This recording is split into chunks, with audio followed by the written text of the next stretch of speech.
Elle ressemble à un réfrigérateur sur roues, mais elle a empêché la disparition de BMW. Elle a sauvé l'entreprise dans les années 1950, qui était à 2 doigts de la faillite. Sans le succès de l'Isetta, BMW n'existerait plus.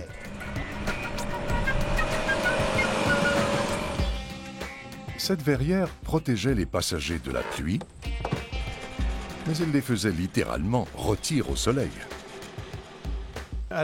Ce pare-soleil était aussi une option d'usine.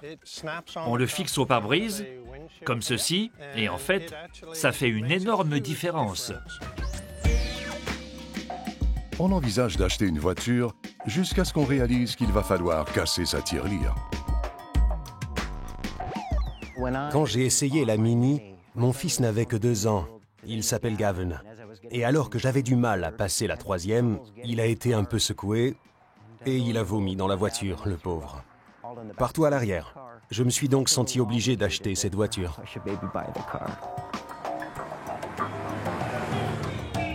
Ce sont des petits formats, mais elles n'en demeurent pas moins des beautés d'acier.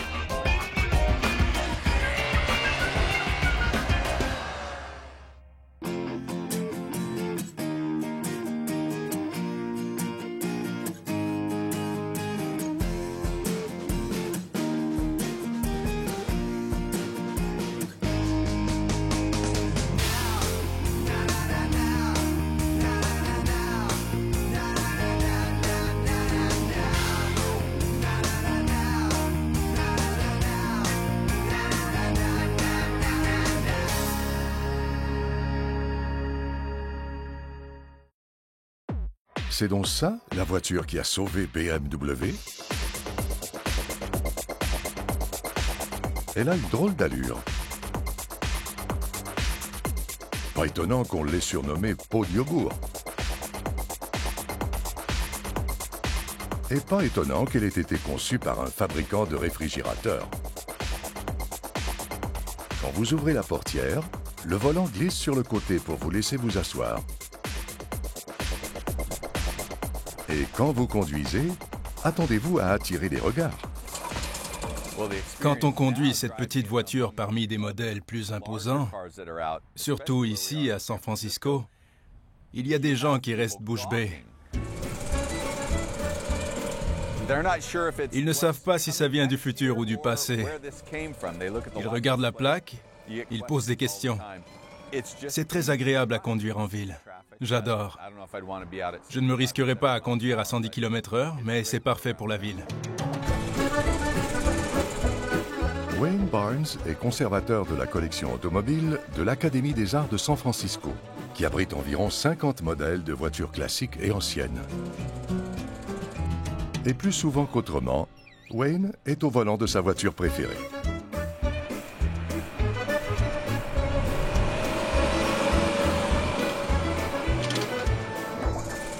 Elle est facile à conduire parce qu'elle est très légère. Il est facile de changer de vitesse, il est facile d'embrayer et on a une excellente visibilité. Aucun problème. C'est très pratique quand on conduit en ville, où il faut avoir des yeux partout. C'est généralement la voiture que je choisis pour moi. Je laisse les gros modèles aux autres. J'aime cette voiture.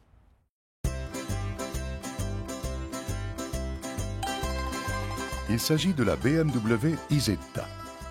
Non pas l'Isetta tout court, mais la BMW Isetta. Le constructeur allemand a acheté le concept au constructeur italien Iso. Les Italiens l'avaient surnommé Isetta, ce qui veut dire petite Iso. Il y avait un moteur totalement différent à l'origine. C'était un moteur bicylindre. Malheureusement, ce n'était pas un moteur très fiable. Et c'était le problème des micro-voitures. Bien souvent, la fiabilité des moteurs faisait défaut. Il y a eu toutes sortes de variantes en Europe, notamment une version à 3 roues. En Grande-Bretagne, elle n'avait que 3 roues, en raison des lois sur les taxes. C'était une particularité des micro-voitures. On ne payait pas les mêmes taxes que sur les voitures dites normales. Dans certains cas, en France, il n'était même pas nécessaire d'avoir son permis de conduire. Norm Mort a sa propre collection de micro-voitures. Il a une BMW Isetta en pièces détachées. Il n'est pas moins cher de restaurer une micro-voiture qu'une voiture de taille standard. C'est comme acheter un complet. Qu'il soit de taille grande ou petite, on paie le même prix. Par contre, comme elle est toute légère, on peut tout à fait la restaurer soi-même. On ne pourrait pas faire ça avec une grosse camionnette Ford, par exemple. Il suffit d'avoir un bon ami. Ça va, Rob? Oh oui. Au milieu des années 1950, BMW a de gros ennuis. L'Europe souffre toujours de la dépression d'après-guerre et les constructeurs tels que BMW font face à des restrictions de production. L'Isetta est un don du ciel. Elle a sauvé l'entreprise dans les années 1950, qui était à 2 doigts de la faillite. Sans le succès de l'Isetta sur le marché allemand, BMW n'existerait plus. En Allemagne, il y avait Messerschmitt, Henkel et BMW, qui étaient des constructeurs aéronautiques, mais qui n'avaient plus le droit de construire des avions après la guerre. Ils devaient donc trouver d'autres perspectives d'avenir, autre chose à construire pour leurs équipes d'ingénieurs. Norm est amateur de micro-véhicules. Il en a possédé des dizaines et il a même écrit un livre sur les micro-camions. Le véhicule qu'il utilise au quotidien est un micro-camion Otto Bianchi. De nos jours, très peu oseraient le qualifier de camion. Otto Bianchi est une entreprise qui remonte au début du XXe siècle. On y a construit des voitures, des camions et des motos. L'entreprise a beaucoup souffert de la guerre. Elle cherchait quelque chose à construire parce qu'elle n'avait pas d'argent pour investir dans le développement. Otto Bianchi a appris que Fiat construisait une nouvelle petite voiture. Elle a sollicité Fiat et Pirelli, qui lui ont donné des fonds pour développer l'Otto Bianchi, la Bianchina. Là où Fiat produisait 300 voitures par jour, Otto Bianchi n'en produisait que 50. C'était des voitures de conception très rudimentaires pour que les coûts demeurent aussi bas que possible. Le moteur était situé à l'arrière. Ainsi, on avait le bruit et la chaleur. C'était très élémentaire. Ça remplaçait la charrette et l'âne. C'était une voiture idéale pour les fleuristes, les nettoyeurs et les pâtissiers. On ne transportait rien de lourd. On n'en voyait pas sur les chantiers de construction.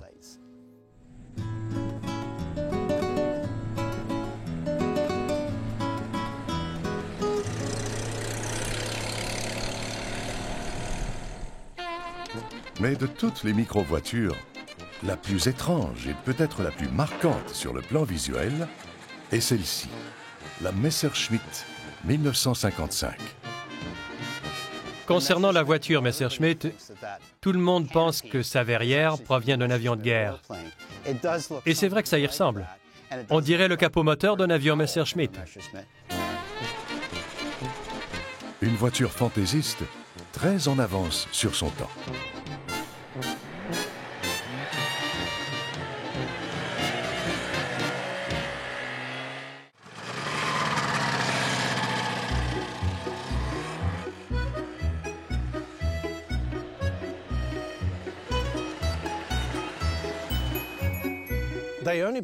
On n'en a construit que 350 environ.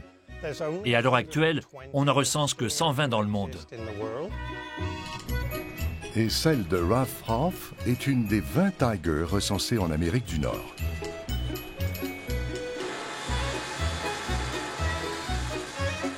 La Tiger est la seule Messerschmitt à 4 roues et la plus rare, car les modèles précédents étaient tous des 3 roues. L'instrumentation est réduite au strict minimum et les sièges sont disposés comme dans un cockpit d'avion. Si on part en voyage, il vaut mieux avoir une valise étanche. Même à l'époque, c'était une voiture très originale.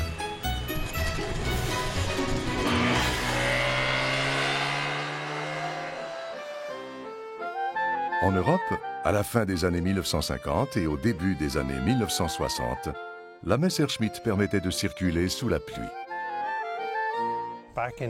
En 1962, on vivait en Angleterre et on avait un scooter Lambretta.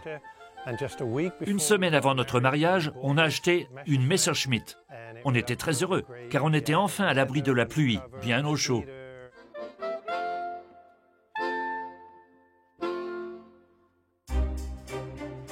L'entreprise Messerschmitt a construit les meilleurs avions de chasse allemands de la Seconde Guerre mondiale et elle a même développé le premier chasseur à réaction. Après la guerre, les accords internationaux lui interdisaient de construire le moindre armement. L'idée de construire une voiture est venue de l'extérieur de l'entreprise. L'origine de la Messerschmitt est un petit chariot propulsé à la main conçu par Fritz Fend pour les soldats allemands blessés. C'était en 1947. Finalement, il a eu l'autorisation d'installer un petit moteur de mobilette de 50 cm3. Il y a mis un toit et un siège et c'est devenu une petite voiture, un moyen de transport. Il construisait ça dans son garage et il n'arrivait plus à fournir. L'usine Messerschmitt était théoriquement au point mort. Le professeur Willy Messerschmitt y fabriquait des machines à coudre et des glacières. Fend est donc allé le voir. Il avait travaillé chez Messerschmitt pendant la guerre. Il avait conçu le train escamotable des chasseurs à réaction. Il lui a dit « Vous avez de l'espace et je n'arrive plus à assurer la production de ces voitures. » Messerschmitt a répondu « C'est une très bonne idée, mais il faut en concevoir une pour 2 passagers. »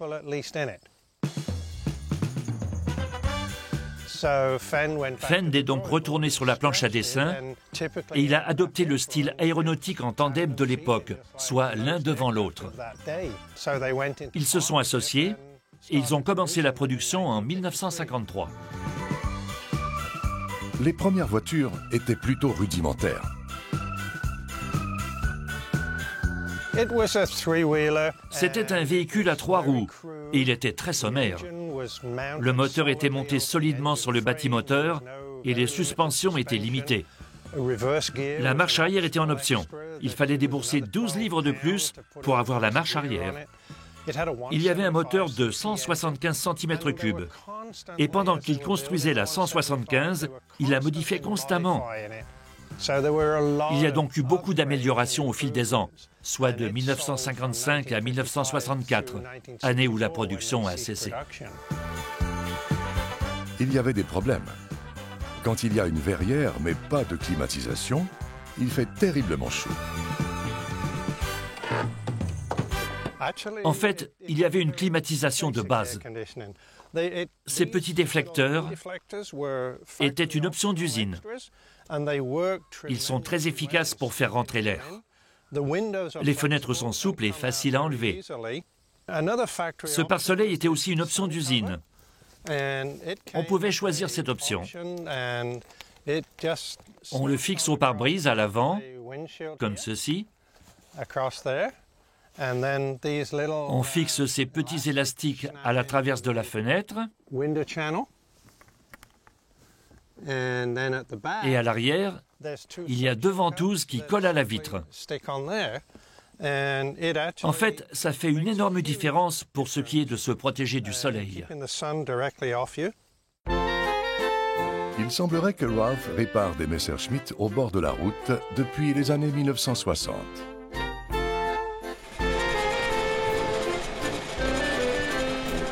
Mais malgré les problèmes inhérents à cette technologie cinquantenaire, il adore ses voitures.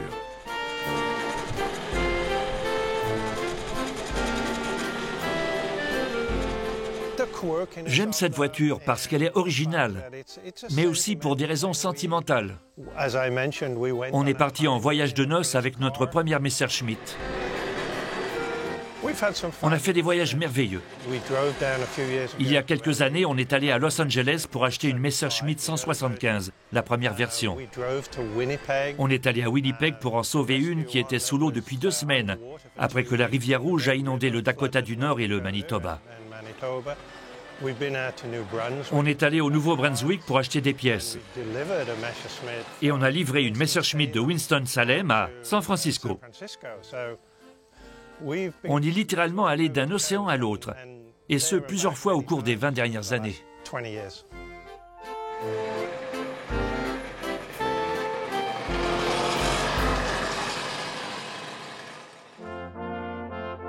Mais les Messerschmitt n'ont guère duré. Avec l'amélioration des conditions économiques, les Européens voulaient de vraies voitures. Et moyennant quelques changements, oserions-nous dire des mini-changements, c'est ce qu'un constructeur britannique s'apprêtait à offrir aux acheteurs.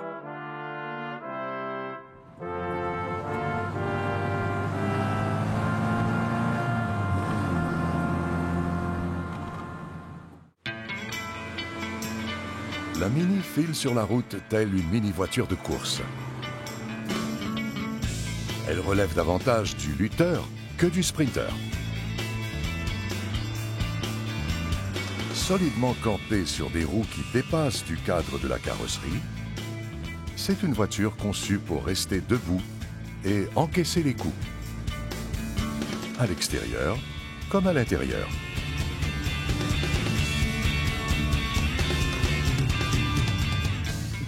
À l'école, j'avais un professeur qui possédait une Austin minivan. Il avait un physique imposant et j'étais épaté par la façon dont il se glissait à l'intérieur. Paul Massey revit ses années de secondaire chaque fois qu'il y a un ami du côté passager. J'ai plusieurs amis qui font plus d'1,80 m et qui me disent qu'ils ne pourraient jamais monter dans ma voiture. Dès que j'en ai l'occasion, je les invite donc à s'y asseoir et il y a plein de place.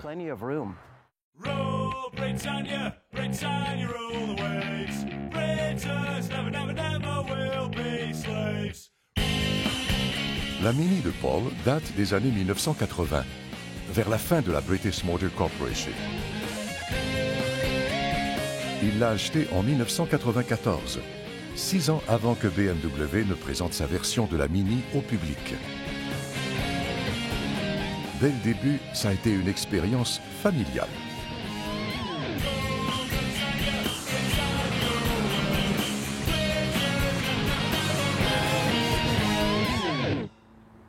J'ai demandé si je pouvais faire un tour avec la Mini avant de l'acheter.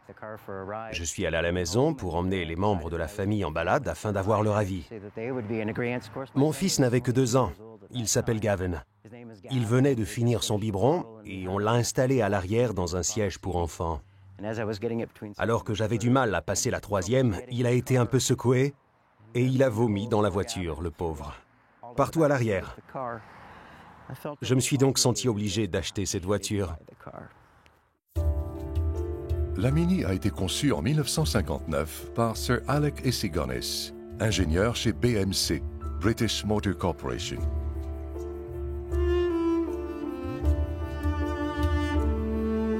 À la fin des années 1950, la vie était dure au Royaume-Uni.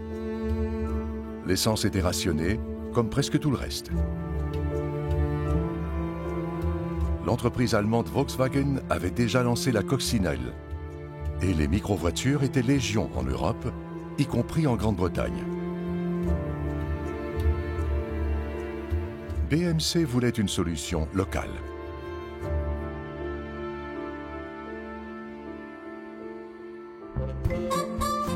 La voiture n'a pas connu un franc succès l'année de son lancement, mais au fil des années 1960, elle est devenue l'incarnation du cool. Et dans la foulée, les propriétaires de Mini se sont mis à modifier leur voiture. On ne peut jamais exagérer avec une Mini. De nos jours, on y met des V8 Honda ou encore des moteurs Suzuki Swift. Les irréductibles de la Mini, les aficionados, si je puis me permettre l'expression, diraient qu'on a altéré la voiture. Mais pour la plupart des gens, il n'y a aucune limite. On fait les modifications qu'on souhaite et c'est ce qui nourrit l'affection qu'on porte à sa voiture.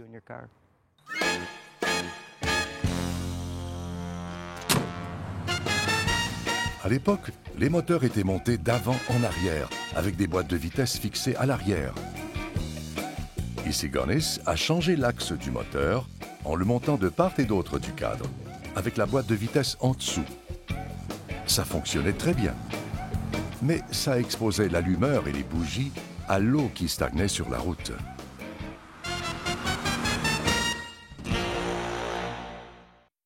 Les passionnés de Mini trouvent toujours des solutions. J'ai vu des gens couper les extrémités de gants de latex et les enfiler sur les bougies. J'ai le moteur d'origine Evans série A 1275. Un collecteur 3 en 1 thermolaqué avec échappement double. Un carburateur SU HIF 44 avec un filtre KN à l'arrière. Ce n'est pas comme les carburateurs Holley traditionnels ou les carburateurs Weber. Je n'ai jamais manipulé de carburateur Weber. Mais d'après ce que j'ai compris, il faut bien connaître les carburateurs pour pouvoir les utiliser. Pour ma part, je voulais conserver les pièces d'origine. Ce qu'il veut dire par ce charabia technique, c'est qu'il essaie de perpétuer une tradition qui remonte aux origines de la Mini, à savoir modifier et changer la voiture selon ses goûts personnels. La calandre a été modifiée. Elle n'est pas d'origine.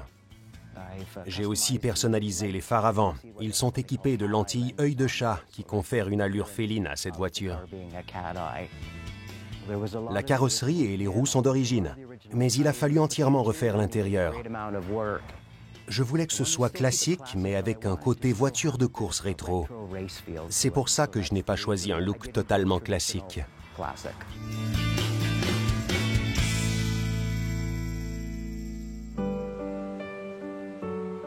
La Mini a récemment été citée comme étant la deuxième voiture en importance de l'histoire de l'automobile, juste derrière la Model T. Elle a été conçue pour faire concurrence aux micro-voitures allemandes et italiennes, et elle y est parvenue avec brio. Quoi qu'il en soit, les micro-voitures étaient sur leur déclin. Elles ont joué leur rôle pendant une quinzaine d'années, et lorsque l'Europe s'est rétablie sur le plan économique, de nouvelles voitures ont fait leur apparition sur le marché. On peut dire que c'est la Mini qui a sonné le glas des micro-voitures. C'en était fini de ces petites voitures bizarres qui avaient la réputation de tomber en panne. La Mini était un véhicule à 4 places, 4 cylindres et fiable.